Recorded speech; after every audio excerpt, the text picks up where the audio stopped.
HQE, c'est un sigle connu, qu'est-ce que ça veut dire? Alors HQE veut dire haute qualité environnementale, et derrière ce sigle se trouve un mouvement d'hommes et de femmes qui sont engagés dans la construction durable depuis maintenant plus de 20 ans. C'est également une certification qui existe depuis maintenant une dizaine d'années et qui couvre aussi bien les bâtiments en construction, en rénovation et en exploitation. Quelques chiffres.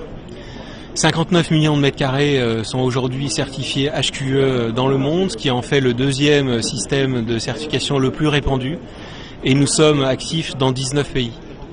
Alors ça, c'est un chiffre qui n'est pas connu, hein. 59 millions de mètres carrés, c'est absolument énorme. Ça, je sais pas, si on comparait à une ville, ça représente une ville comme quoi?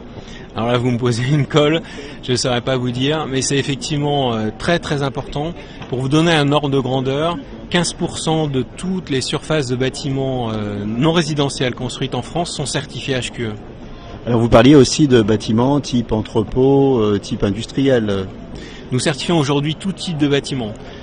Des logements, des bureaux, des bâtiments de santé ou de sport, mais également des bâtiments de commerce ou de logistique. HQE, donc c'est un sigle connu, mais il y a aussi d'autres sigles, LEED, le sigle anglais, BREEAM. Vous êtes en concurrence avec ces différentes organismes de certification, et d'abord, est-ce qu'ils font le même métier que vous?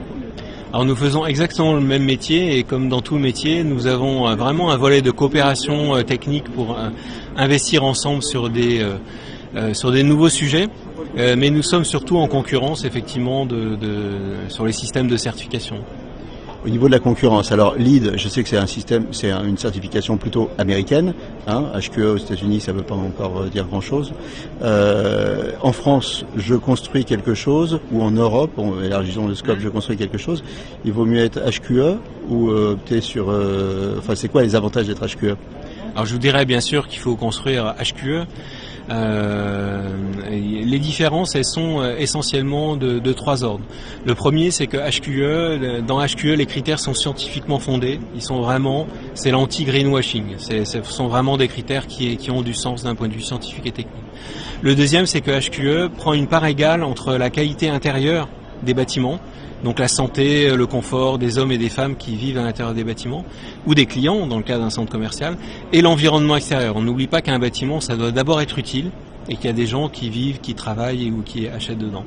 Et le troisième, c'est un mouvement mondial vraiment dans lequel nous avons des partenariats locaux. C'est-à-dire que la HQE est brésilienne au Brésil, elle est canadienne au Canada, marocaine au Maroc, comme elle est française en France. Aujourd'hui, construire HQE, ça veut dire aussi une plus-value en termes de foncier. Oui, alors je dirais, il y a des bénéfices vraiment à la démarche HQE. À la fois, c'est bon pour la planète, hein. À quelques mois de la COP21, c'est vraiment important de se mettre en capacité de réduire les impacts des bâtiments sur l'environnement. C'est bon pour les hommes et les femmes, on l'a dit, qui vivent et qui travaillent à l'intérieur du bâtiment. C'est également pour le business, parce qu'un bâtiment certifié HQE, ça a été démontré par les différents indices IPD qui se sont succédés ces dernières années, c'est un rendement net global de 110 points de base supérieur à un bâtiment qui n'est pas certifié. Donc c'est bon pour le business également. Donc c'est bon pour la planète, c'est bon pour les hommes, c'est bon pour le business.